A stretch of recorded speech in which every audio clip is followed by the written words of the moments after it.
Hello friends, mobile पाठशाला में आपका स्वागत है। दोस्तों, मैं आज आप लोगों के सामने एक नया इंट्रोडक्टरी सेशन लेकर के आया हूं। दोस्तों, यहाँ पर हमारा विषय होगा पठार। दोस्तों, सेशन में आगे बढ़ने से पहले मैं आप लोगों से एक रिक्वेस्ट करना चाहूँगा कि आप हमारे चैनल को सब्सक्राइब करें और आप हमारे वीडियोस को कृपया लाइक और शेयर करें। आइए आगे बढ़ते हैं। दोस्तों, तो जैसे कि आप देख रहे होंगे कि आज का विषय है पठार। दोस्तों, पठार होता क्या है? मैंने आपको बताया था कि पर्वत, कोई भी उच्च भूमि पर्वत कब कही जाएगी? जब उसमें चोटी मौजूद हो। उसमें जब चोटी मौजूद हो। दोस्तों, जब उसमें चोटी नहीं मौजूद होगी तो वो उच्च भूमि क्या कहलाएगी? पठार कहलाएगी। दोस्तों, एक और बात यहाँ पर जानने वाली है कि 600 मीटर से अधिक जो उच्च भूमि है उसे ही हम पर्वत की श्रेणी में रखते हैं, और 600 मीटर या उससे जो नीचे की उच्च भूमि है उसे हम किस श्रेणी में रखेंगे? उसे हम पठार की श्रेणी में रखेंगे। दोस्तों, पठार का आकार कैसा होता है, उसका प्रकार कैसा होता है? तो दोस्तों, ये देखिए, पठार की कोई चोटी नहीं होती। ये एक ऐसी उच्च भूमि होती है जो ऊपर जाकर के समतल हो जाती है, ऊपर जाकर के फ्लैट हो जाती है, फ्लैट शेप ले लेती है। उसे ही हम क्या कहते हैं? पठार कहते हैं। ठीक है दोस्तों, पठारों का निर्माण भिन्न भिन्न कारणों से होता है।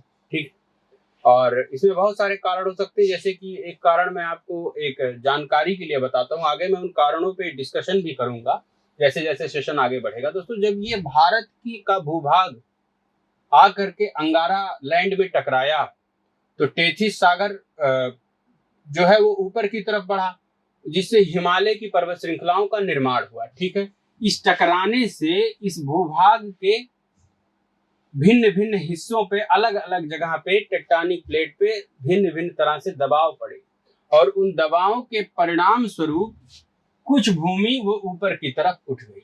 ठीक है, कुछ भूमि ऊपर की तरफ उठ गई। जैसे कि यहाँ पे देखिए, यहाँ पर कुछ लावा का समुद्र से लावा और मैग्मा इधर आकर के गिरा, और इस गिरने की वजह से जो यहाँ पे कगार पे गिरा वहां पे पर्वत श्रृंखला बनी, और जो इधर गया वो कम मात्रा में गया।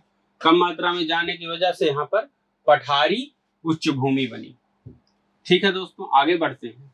देखिए, पठारों का वर्गीकरण कितने तरह से हो सकता है? तो उसमें वर्गीकरण का जो पहला पैमाना है वो है अंतरजात बलों से उत्पन्न पठार। दोस्तों, हमें ऐसा महसूस नहीं होता और हमें ऐसा दिखाई भी नहीं पड़ता कि जो हमारे भूभाग हैं वो लगातार चलायमान हैं, वो लगातार चलते रहते हैं, आगे बढ़ते रहते हैं, और हमारे भूभाग भिन्न भिन्न टेक्टोनिक प्लेटों में बटे हुए हैं। ठीक है, और ये टेक्टोनिक प्लेटें कभी तो एक दूसरे से दूर जाती हैं और कभी तो एक दूसरे के पास आती हैं।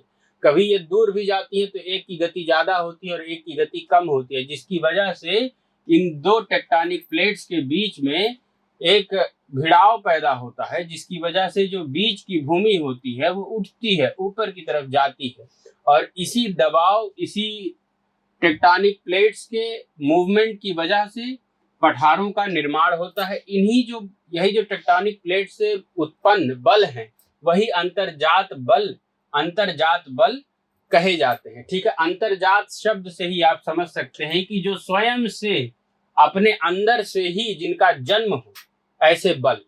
ठीक है, पहला पठार इसके अंतर्गत आता है अंतरा पर्वतीय पठार।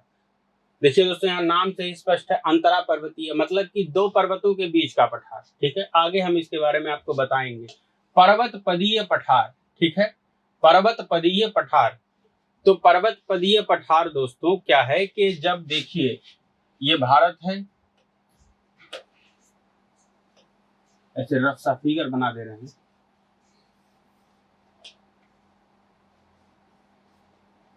ठीक है, अब यहाँ वाली भूमि से जब वो भारत टकराया तो देखिए कि इधर वाली भूमि तो ज्यादा ऊंची हो गई और इधर वाली भूमि अभी भी टकराव की वजह से धीरे धीरे धीरे धीरे धीरे धीरे ऊपर उठ रही है, लेकिन उसकी ऊंचाई ज्यादा नहीं है।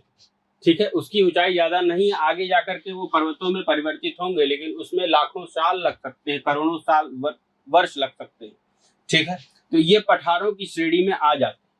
ठीक है, तो पर्वत पदीय पठार मतलब कि पर्वत के जो पैर हैं या पर्वत जहां पर मैदानी क्षेत्र में खुद को फैलाव बनाता है, वो पर्वत, वहां पर जिन पठारों का निर्माण होता है वो पर्वत पदीय पठार कहे जाते हैं। तटीय पठार दोस्तों जो समुद्र तटों पे पाए जाने वाले पठार हैं वो तटीय पठार कहलाते हैं।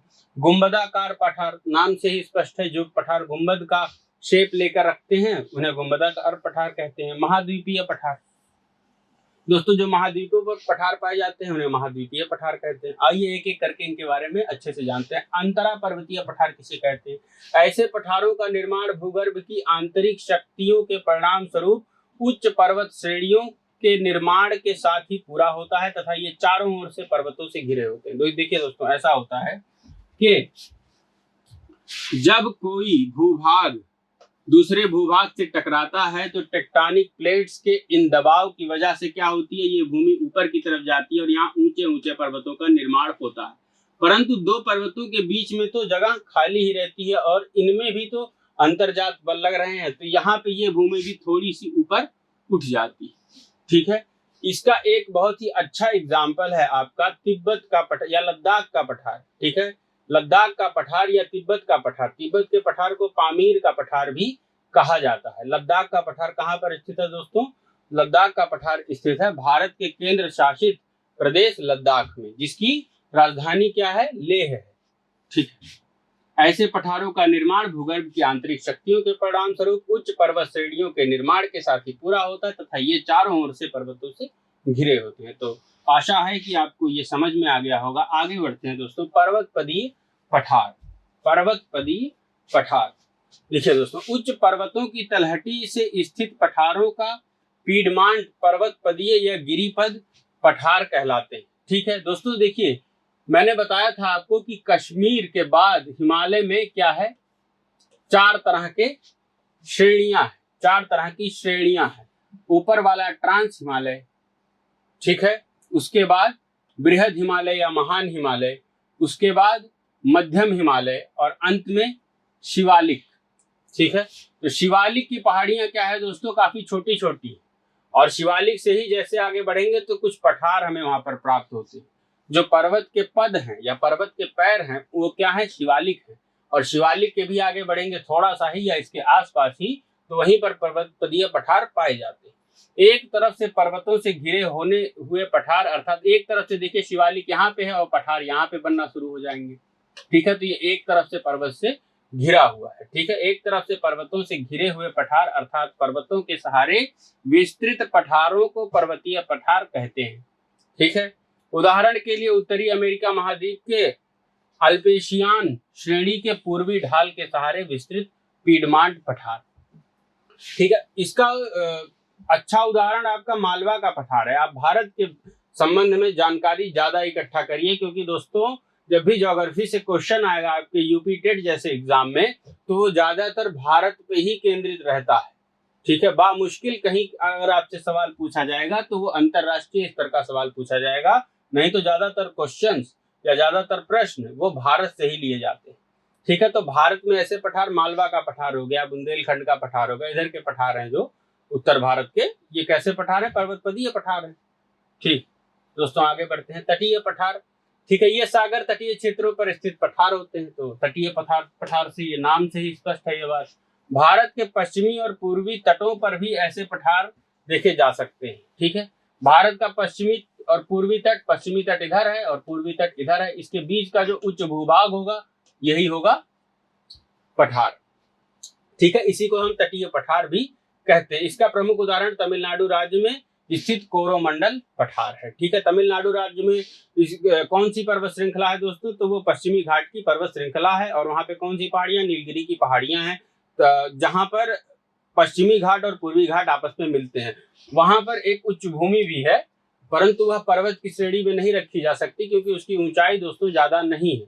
उसे हम किस के अंतर्गत रखते हैं, पठार के अंतर्गत, और उसका नाम क्या है, कोरोमंडल का पठार। इसका निर्माण नदियों के अवसादन क्रिया के निमज्जन तथा उन्मज्जन क्रिया के परिणाम स्वरूप हुआ है। देखिए, जब नदियां पर्वतों के बीच से बह रही हैं तो क्या करेंगी, वो मट्टी को काट करके कहीं पर ले जाकर के इकट्ठा करेंगी। मट्टी को काटने से क्या होगा, पर्वत एक तो छोटा हो जाएगा, पर्वत के छोटे होने से क्या होगा, पठार का निर्माण हो सकता है। और जो मिट्टी कहीं पर ले जाकर के डिपॉजिट कर रही हैं या कहीं पर जमा कर रही हैं, वहां पर भी तो एक उच्च भूमि बन रही है, ठीक है। तो वो उन्मज्जन हो जाएगा, तो उस उन्मज्जन से भी एक पठार का निर्माण हो सकता है या होगा। तो जो अगला पठार है वो गुंबदाकार पठार है, ठीक है। देखिए दोस्तों, जब भी कोई एक भूभाग दूसरे भूभाग से टकराता है, पृथ्वी की एक टेक्टोनिक प्लेट दूसरे टेक्टोनिक प्लेट से टकराती है, तो ऐसा जरूरी नहीं है कि जिस हिस्से में टकराव हुआ है उसी हिस्से में सिर्फ हलचल हो। जैसे जब भारत का भूभाग अंगारा लैंड से टकराया तो टेथिस सागर बीच का भूभाग था, वहां पे तो बहुत ज्यादा हलचल हुई, जिसकी वजह से हिमालय का निर्माण हुआ। परंतु दोस्तों, आप जैसे देखते होंगे कि कोई अगर किसी ट्रक की या किसी कार की टक्कर होती है तो ऐसा थोड़ी है कि सिर्फ बोनेट पर ही फोर्स लगेगी या बोनेट पर ही सारा का सारा प्रेशर आएगा, नहीं। जो पीछे बैठे रहेंगे गाड़ियों में, डिग्गियों में भी लोग अगर बैठ जाएंगे तो वहां पर भी दोस्तों उन्हें एक झटके का अनुभव होगा। और इसी झटके की वजह से भी कुछ पठारों का निर्माण होता है। ये पठार कैसे होते हैं दोस्तों, गुंबदाकार पठार इन्हें कहा जाता है। और इन पठारों का जो आकार है वो गुंबद की तरह से हो जाता है, इसीलिए इन्हें गुंबदाकार पठार भी कहा जाता है। आगे बढ़ते हैं, पांचवा है महाद्वीपीय पठार, ठीक है। दोस्तों देखिए, जब पृथ्वी के भीतर जमा लैकोलिथ भूपृष्ठ के अपरदन के कारण सतह पर उभर आते हैं, तब महाद्वीपीय पठार बनते हैं। दोस्तों, पृथ्वी पर जो भी उच्च भूमि है, किसी कटाव के कारण अगर वो उच्च भूमि के बीच में वो उच्च भूमि छोटी हो जाए या उस उच्च भूमि के बीच में एक छोटे छोटे ऊंचे भू प्रदेशों का निर्माण हो जाए, ठीक है, तो ऐसे जो पठार कहे जाएंगे वो महाद्वीपीय पठार कहे जाएंगे, ठीक है। आगे बढ़ते हैं दोस्तों, पठार का वर्गीकरण, पठारों का वर्गीकरण। अब देखिए, ये दूसरी तरह का वर्गीकरण है। पहले हमने आपको बताया अंतरजात बलों के द्वारा जो पठारों का वर्गीकरण होता है वो। अब हमें बताऊंगा दोस्तों बहिर्जात बलों से उत्पन्न जो पठार हैं उनके बारे में। बहिर्जात बलों से उत्पन्न पठार हैं। बहिर्जात बल क्या है दोस्तों, जो जमीन की ताकत की वजह से या टेक्टोनिक प्लेट की टकराने की वजह से नहीं उत्पन्न होते, ये उत्पन्न होते हैं दोस्तों बाह्य शक्तियों के द्वारा। बाह्य शक्तियां क्या हैं दोस्तों, वो हैं जल या वायु या हिम। इनकी वजह से जो उत्पन्न पठार हैं वो बहिर्जात बलों से उत्पन्न पठार कहे जाते हैं। दोस्तों, ये चार तरह के होते हैं, ये हैं जलीय पठार, वायव्य पठार, हिमानी पठार और उत्स्यंत पठार। एक एक करके इनके बारे में जानते हैं। तो पहला है जलीय पठार। दोस्तों देखिए, जब भी नदियां आगे बढ़ती हैं तो अपने साथ बहुत सारी मिट्टी इधर उधर ला करके जमा करती हैं, ले करके जाती हैं, पर्वतों को काटते हुए आगे बढ़ती हैं। और इस कटाव की वजह से क्या होता है कि जो पर्वत की उच्च भूमि है उसका आकार छोटा हो जाता है और वो पर्वत से पठार में धीरे धीरे हजारों सालों के अंतराल में वो किसमें परिवर्तित हो जाती है, वो पठार में परिवर्तित हो जाती है, ठीक है दोस्तों। और जब वो कुछ पर्वतों को तो वहां पे पठार के रूप में परिवर्तित कर सकती है, इसके अलावा जो ये मलबा पहाड़ों से काट करके लेकर के आएगी उसे भी कहीं ना कहीं ये जा करके मैदानी क्षेत्र में जमा करने की कोशिश करेगी या जमा करेगी, और इसके जमाव से फिर से पठारों का निर्माण होगा, ठीक है। उत्तर प्रदेश में बुंदेलखंड का पठार है, ये भी इसका एक उदाहरण है। वायव्य पठार, दोस्तों जो भी आप देखिए, जो भी अपरदन होता है या जो भी निक्षेपण होता है, जब वो वायु के द्वारा होता है और उच्च भूमि कट जाती है वायु के द्वारा, इनका आकार छोटा हो जाता है, या वायु के द्वारा कहीं पर अवशिष्ट पदार्थ जाकर के लगातार डाले जाते हैं और इनसे किसी उच्च भूमि का निर्माण होता है, तो या तो वो पर्वत हो सकता है, अगर उसका आकार छोटा है तो वो पठार की श्रेणी में गिना जाएगा, ठीक है। अगला है हिमानी पठार। दोस्तों, मैंने आपको बताया था कि पर्वत की चोटियों पर क्या होता है, हिम जमा हो जाती है, और हिम का क्या उसका नेचर है, उसका स्वभाव कैसा है कि वह लगातार क्या है कि पहाड़ की ढलानों से उसका स्खलन होता रहता है, वो गिरती रहती है। उस गिरने की वजह से दोस्तों वो क्या करती है कि बहुत सारा मलबा या बहुत सारी मिट्टी भी अपने साथ काट करके नीचे की तरफ ले जाती है, और उन्हीं के जमाव से हिम पठारों का निर्माण होता है। ग्रीनलैंड और अंटार्कटिका में ऐसे पठार है, भारत में भी है, ठीक है दोस्तों। अगला है उत्स्यंत पठार। उत्स्यंत पठार, दोस्तों ये पठार सबसे पुराने पठार होते हैं, ठीक है दोस्तों। जब पृथ्वी का निर्माण हुआ था उस समय बहुत सारा लावा मैग्मा पृथ्वी के ऊपर आकर के मतलब पृथ्वी के भूगर्भ से आकर के ऊपर की तरफ फैल गया था। ठीक है, उसी टाइम पे इसी लावा के सूख जाने से क्या हुआ कि कुछ उच्च भूमि का निर्माण हुआ और इसी से उत्सयंत पठार का निर्माण हुआ।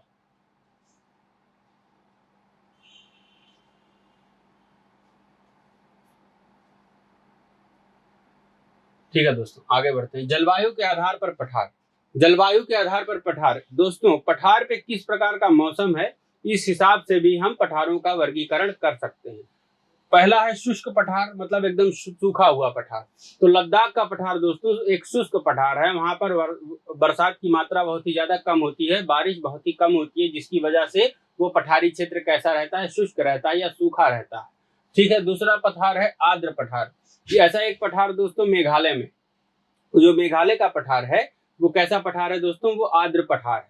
वहीं पर गारो, खासी और जयंतिया नामक पहाड़ियां भी, और वहीं पर मासिनराम नामक जगह भी। ठीक है, चेरापूंजी में, जहां पर सबसे ज्यादा वर्षा होती है। तो आर्द्र पठार का मतलब गीली भूमि या गीला पठार। हिम पठार दोस्तों, जिन पठारों पर हिम जमी होती है या हिम का उत्सर्जन होता है या हिम वहां पर मौजूद होती है पहले से, उन पठारों को हिम पठार कहते हैं। ठीक है, मालवा का पठार दोस्तों, अब इस तरह से हम जानेंगे प्रादेशिक स्तर पर पठारों का वर्गीकरण। ठीक है दोस्तों, 3 राज्यों में फैला हुआ है मालवा का पठार, गुजरात, मध्य प्रदेश व राजस्थान। इसका निर्माण ग्रेनाइट से हुआ है, काली मिट्टी से ढका हुआ है यह पठार। इसकी ऊंचाई 500 से 610 मीटर है। इसे लावा निर्मित पठार भी कहा जा सकता है, मतलब ये उत्सयंत पठार का एक एग्जाम्पल है। दोस्तों हम आपको दिखाते हैं मैप में।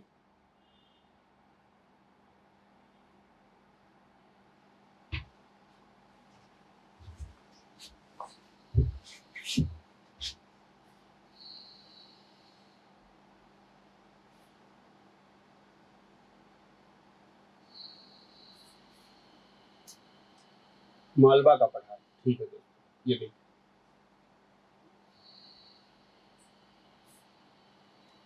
यहाँ है मालवा का पठार।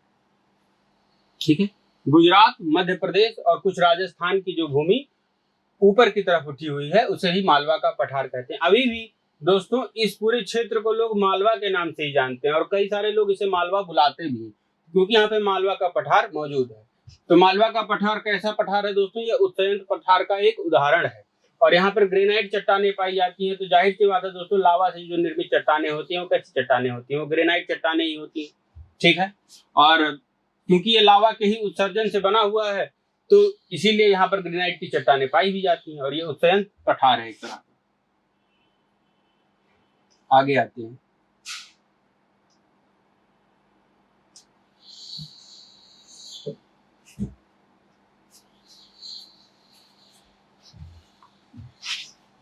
ठीक है दोस्तों, इसे लावा निर्मित पठार भी कहा जाता है।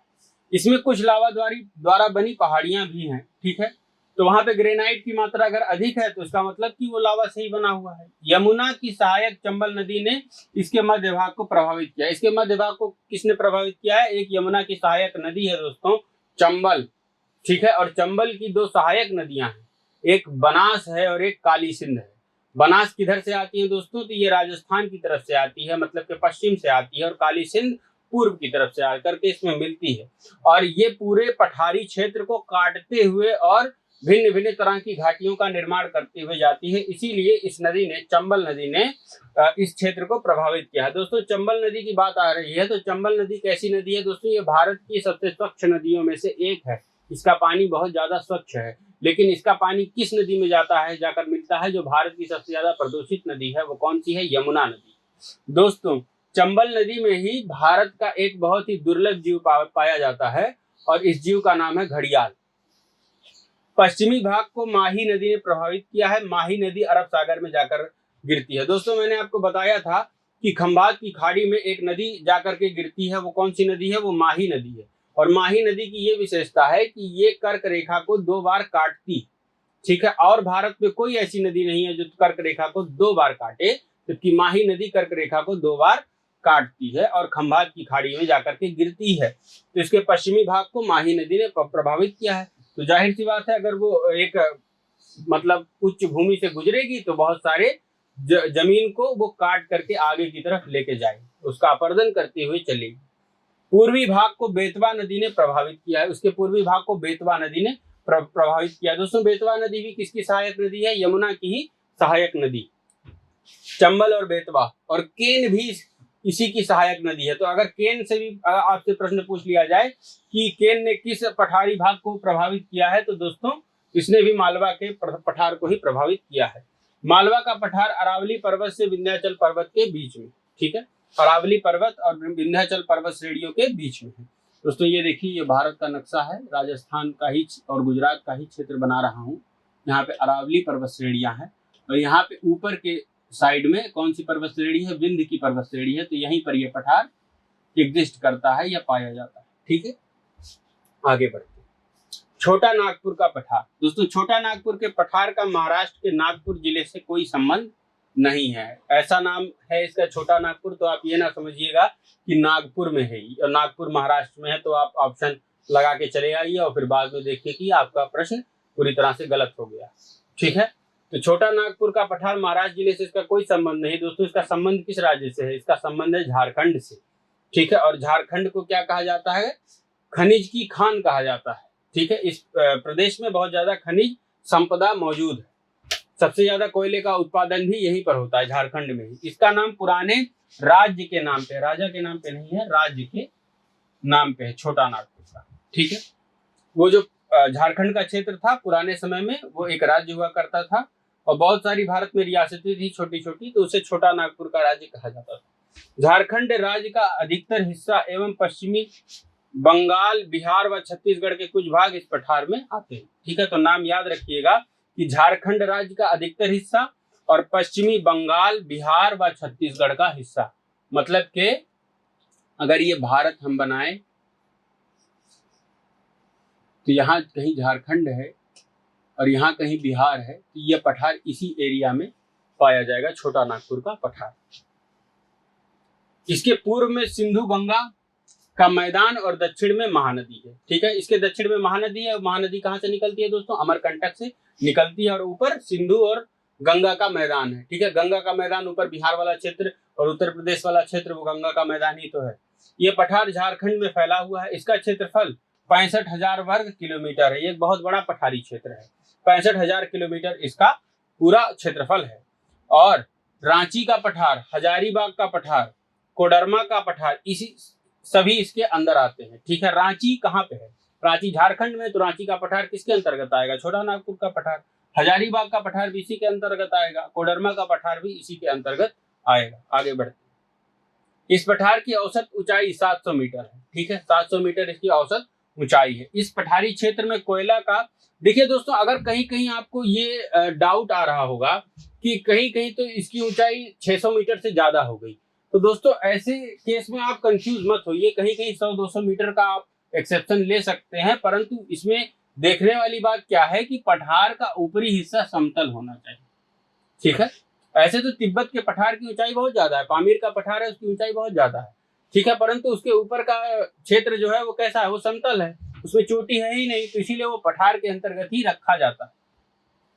इस पठारी क्षेत्र में कोयले का अकूत भंडार है, मैंने आपको अभी बताया, और जिससे दामोदर घाटी में बसे उद्योगों के ऊर्जा संबंधी आवश्यकताएं पूरी होती है।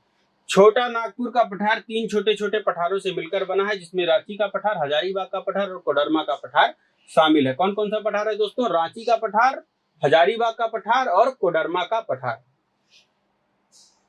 रांची का पठार इस पठारी क्षेत्र का सबसे बड़ा पठार है। ठीक है, और 700 मीटर इसकी ऊंचाई है। पूरे छोटा नागपुर पठार का क्षेत्रफल लगभग 65,000 वर्ग किलोमीटर है। तो ये पीछे आ चुका था पॉइंट। आगे देखते हैं शिलांग का पठार। ठीक है दोस्तों, शिलांग कहाँ पे है? मेघालय में। शिलांग मेघालय में। ये हो गया आपका नॉर्थ ईस्ट। ठीक है, ज्यादा नहीं बना रहे हैं दोस्तों, ये देखिए मेघालय का क्षेत्र यहाँ पे है। तो गारो, खासी और जयंतिया पहाड़ियां यहीं पर स्थित है और इन्हीं पहाड़ियों के मध्य जब मानसून की हवाएं आकर के फंस जाती हैं, वो वहां से बाहर नहीं निकल पाती, तो ये सर्वाधिक वर्षा यहाँ पर करती हैं और साल भर वर्षा करती हैं। इसीलिए मासिन राम नामक जगह यहाँ पर है जहाँ पर सबसे अधिक वर्षा होती है। ठीक है, और वो मासिन राम कहाँ पर है? तो चेरापूंजी में। इस पठार में कोयला, और चेरापूंजी कहाँ पे है दोस्तों? मेघालय में। इस पठार में कोयला और लौह अयस्क और चूना पत्थर के भंडार उपलब्ध हैं। दोस्तों अगर इसमें चूना पत्थर के भंडार हैं तो जाहिर सी बात है इसमें एक और चीज आप जोड़ लीजिए, इसमें संगमरमर भी पाया जाता है, संगमरमर। ठीक है, क्योंकि संगमरमर का निर्माण चूना पत्थर से ही होता है। भारत का विशालतम पठार दोस्तों कौन सा है? दक्कन का पठार। ठीक है दोस्तों, दक्कन नाम इसका कैसे पड़ा? दक्कन का नाम इसका दक्षिण दिशा की वजह से पड़ा, क्योंकि यह पठारी क्षेत्र दक्षिण दिशा के या दक्षिणी भारत में स्थित है। इसीलिए कई बार देशज भाषाओं में दक्षिण को दक्षिण या इस तरह से बोलते हैं। तो दक्कन का पठार मतलब कि दक्षिण भारत का पठार। यहाँ से आप इसे समझ सकते हैं, यह भारत का विशालतम पठार है। ये दक्षिण के 8 राज्यों में फैला हुआ है। इस पठार का आकार त्रिभुजाकार है, ये ऐसे देखिए। अब ये त्रिभुजाकार तो भारत का भी नीचे का दक्षिणी भाग है और ये पठार भी त्रिभुजाकार ही। ठीक है, इस पठार का आकार त्रिभुजाकार है। सतपुड़ा और विंध्याचल श्रृंखला इसकी उत्तरी सीमा है। सतपुड़ा और विंध्याचल श्रृंखला इसकी उत्तरी सीमा है तथा पूर्वी तथा पश्चिमी घाट स्थित है। मतलब पूर्व में पूर्वी घाट है और पश्चिम में पश्चिमी घाट। ठीक है, इसकी औसत ऊंचाई 600 मीटर है। मतलब इस पठारी क्षेत्र की अधिकतम ऊंचाई या औसत ऊंचाई कितनी है? 600 मीटर है। इस पठार को पुनः 3 भागों में बांटा जाता है। अलग अलग 3 इसके भाग हैं। पहला है महाराष्ट्र का पठार। ठीक है, इसे महाराष्ट्र का पठार भी कहते हैं। इस पठार के अंतर्गत महाराष्ट्र, मध्य प्रदेश, कर्नाटक, गुजरात तथा आंध्र प्रदेश राज्यों के भूभाग आते हैं। ठीक है, ये देखिए महाराष्ट्र यहाँ पे है, मतलब ये वाला क्षेत्र। ठीक है, ये हो जाएगा आपका महाराष्ट्र का पठार। इसकी उत्तरी सीमा ताप्ती नदी बनाती है और पश्चिम में पश्चिम घाट। ठीक है, इसकी उत्तरी सीमा ताप्ती नदी बनाती है। ताप्ती नदी आपको पता है दोस्तों, ये अजंता की पहाड़ियां और सतपुड़ा की पहाड़ियों के बीच से बहने वाली नदी है। दोस्तों ताप्ती नदी एक ऐसी नदी भी है जो पूर्व दिशा से पश्चिम दिशा की तरफ बहती है और नर्मदा नदी भी एक ऐसी नदी है जो पूर्व दिशा से पश्चिम दिशा की तरफ बहती है। नर्मदा नदी किन पहाड़ियों के बीच में बहती है दोस्तों? तो नर्मदा नदी सतपुड़ा और विंध्य पहाड़ियों के बीच में बहने वाली नदी है। दोस्तों ताप्ती नदी खजुराहो या अजंता की पहाड़ियों और सतपुड़ा की पहाड़ियों के बीच से होकर के बहती है, जबकि नर्मदा नदी सतपुड़ा और विंध्य पहाड़ियों के बीच में होकर के बहती है। ठीक है दोस्तों, तो इसकी उत्तरी सीमा कौन बनाती है? इसकी उत्तरी सीमा ताप्ती नदी बनाती है और इसके पश्चिम में कौन है? पश्चिमी घाट है। ठीक है, यह पठार बेसाल्ट चट्टानों से बना है। ठीक है, ब्लैक बेसाल्ट चट्टानें यहाँ पर पाई जाती है। इसलिए दक्षिण भारत की ज्यादातर जो मूर्तियां आपको देखने को मिलेंगी मंदिरों में, या मंदिर जो वहां के बने हुए हैं, ये भी किससे बने हुए हैं दोस्तों? ये बेसाल्ट चट्टानों से ही बने हुए हैं।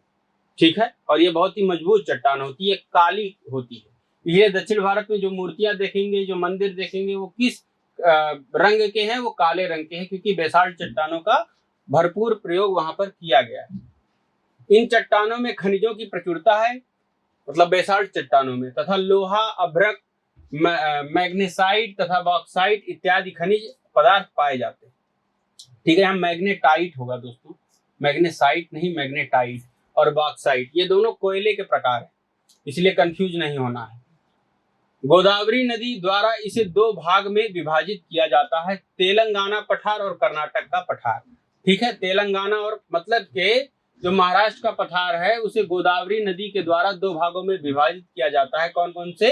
तेलंगाना का पठार एवं कर्नाटक का पठार।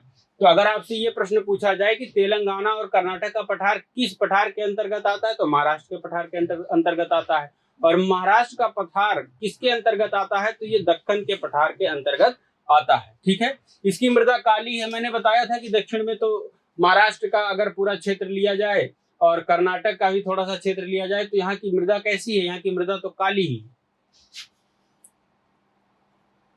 और आर्कियन है। मतलब कि इस मृदा का निर्माण वो आर्कियन पीरियड में हुआ था। आर्कियन पीरियड दोस्तों क्या था, या आर्कियन समय क्या था? उस समय जब पृथ्वी पर लावा की बहुत ज्यादा उत्सर्जन, लावा का उत्सर्जन हो गया और पृथ्वी फिर समय के साथ धीरे धीरे ठंडी हुई, तो यही लावा धीरे धीरे समय के साथ ठंडा हुआ। तो ये इन चट्टानों का निर्माण और इस मृदा का निर्माण उसी समय हुआ था, आर्कियन पीरियड में हुआ था। इसलिए इन्हें आर्कियन चट्टानी क्षेत्र भी कहा जाता है या आर्कियन क्षेत्र भी कहा जाता है। आंध्र प्रदेश का पठार, इसे पुनः दो भागों में विभक्त किया गया है, आके देखते हैं। तेलंगाना का पठार, देखिए दोस्तों, आंध्र प्रदेश के पठार को दो भागों में विभक्त किया गया है।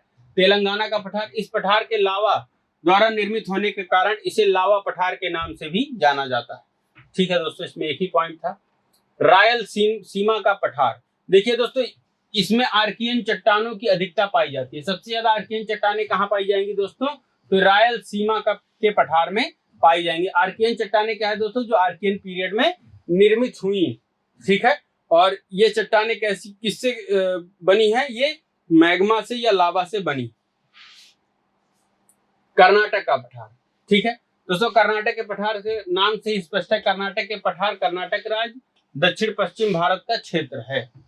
ठीक है, इस पठार का नामकरण करनाड़, जिसका अर्थ है काली मिट्टी की भूमि, के नाम पर भी किया गया है। यहाँ पर काली मृदा पाई जाती है। कर्नाटक पठार का क्षेत्रफल लगभग 1,79,000 वर्ग किलोमीटर और औसत ऊंचाई लगभग 800 मीटर। यह पठार धारवाड़ पर्वतीय प्रणाली की ज्वालामुखीय चट्टानों, रवेदार परतदार चट्टानों और ग्रेनाइट से मिलकर बना है। दोस्तों, ये सारी चट्टानें कैसी चट्टानें हैं? ये सारी चट्टानें लावा से निर्मित चट्टानें, मतलब अग्नेय चट्टानें। ग्रेनाइट तो अग्नेय चट्टान है, ठीक है, और लावा से निर्मित पठार है, तो यहाँ पर जाहिर सी बात है कि ग्रेनाइट चट्टानें ही पाई जाएंगी। गोदावरी, कृष्णा, कावेरी, तुंगभद्रा, सरवती, ये भीमा, ये सारी नदियां दक्षिण भारत की नदियां हैं और ये दक्कन के पठार के अंतर्गत ही आती है, तो कर्नाटक के पठार के अंतर्गत भी आती है, क्योंकि वहां से होकर के ये बहती है। ठीक है दोस्तों, भारत का अगर सबसे ऊंचे जलप्रपात के बारे में बात की जाएगी तो कौन सा जलप्रपात है? वो जोग जलप्रपात है और ये बहुत अच्छा पर्यटन स्थल है। ठीक है, इसकी ऊंचाई कितनी है? ये 253 मीटर है। ठीक है, और ये सरवती नदी पर है, सरवती नदी पर है। भारत का सबसे ऊंचा जलप्रपात सरवती नदी पर है, जिसका नाम है जोग फॉल्स और इसकी ऊंचाई 253 मीटर। यह जलप्रपात देश में पनबिजली उत्पादन का अकेला विशालतम स्रोत और प्रमुख पर्यटक आकर्षण केंद्र है। कर्नाटक का पठार दक्षिण में नीलगिरी पहाड़ियों में विलीन हो जाता है और दक्षिणी पहाड़ियों में 2030 मिलीमीटर और उत्तरी पहाड़ियों में 711 मिलीमीटर तक वर्षा होती है। यहाँ पर दक्षिणी और उत्तरी पहाड़ियां जो है वो मतलब कि पश्चिमी घाट और पूर्वी घाट की बात हो रही। यहाँ से चंदन की लकड़ी, दक्षिण भारत में कर्नाटक क्षेत्र में चंदन की लकड़ी बहुत भारी मात्रा में जंगलों में पाई जाती है। ठीक है, यहाँ से चंदन की लकड़ी का निर्यात होता है और सागौन व यूकेलिप्टस का इस्तेमाल मुख्यतः फर्नीचर तथा कागज बनाने में होता है। इस पठारी क्षेत्र में मैंगनीज, क्रोमियम, तांबा, बॉक्साइट का खनन भी होता है। ठीक है, यहाँ बाबा बूदान की पहाड़ियों में लौह अयस्क और कोलार स्वर्ण क्षेत्र में सोने के विशाल भंडार। देखिए, पश्चिमी भाग के इस वाले क्षेत्र में एक वन प्रदेश है दोस्तों, और वहां पर एक बाहर से आए हुए एक यात्री थे, बाबा बूदान। दोस्तों, बाबा बूदान ने आकर के कॉफी का, सबसे पहले कॉफी का भारत में कल्टीवेशन शुरू किया था और हजारों साल पहले ये कल्टीवेशन उन्होंने शुरू किया था। और कर्नाटक राज्य इसी वजह से इस समय देश में सबसे बड़ा कॉफी का उत्पादक राज्य है। ठीक है, और दुनिया की सबसे महंगी कॉफी जो है वो भी भारत के कर्नाटक में ही पाई जाती है। ज्वार, कपास, चावल, गन्ना, तिल, मूंगफली, तंबाकू, फल, ये सारी की सारी फसलें काली मृदा में होने वाली फसलें हैं। और नारियल है, तो कर्नाटक का तटीय क्षेत्र है तो वहाँ नारियल तो होगा ही। और कॉफी, ये देखिए यहाँ की प्रमुख फसलें हैं। प्रमुख उद्योगों में वस्त्र निर्माण, खाद्य और तंबाकू प्रसंस्करण और छपाई भी शामिल है। दोस्तों, आंध्र प्रदेश क्या है? वो तंबाकू का सबसे बड़ा उत्पादक, तो ये इसी पठार के अंतर्गत आता है। कर्नाटक राज्य की राजधानी बंगलोर अधिकांश औद्योगिक विकास का केंद्र है, ये तो आपको पता है। मैसूर, बेलगाम, गुलबर्ग और बीजापुर यहाँ के महत्वपूर्ण शहर है। दोस्तों, मैसूर टीपू सुल्तान का जो राज्य था वो कर्नाटक में ही स्थित है। बेलगाम, गुलबर्ग और बीजापुर में औरंगजेब का प्रभाव बहुत ज्यादा था। ठीक है, और यहाँ के महत्वपूर्ण शहर हैं। दोस्तों, ये थी आपकी पठार से संबंधित जितनी भी थ्योरी थी, मैंने ज्यादा से ज्यादा कवर कराने की कोशिश की है। इससे संबंधित जो प्रश्न है वो मैं आप लोगों के लिए जल्द ही लेकर के उपस्थित हूँगा लाइव सेशन के माध्यम से सुबह के समय।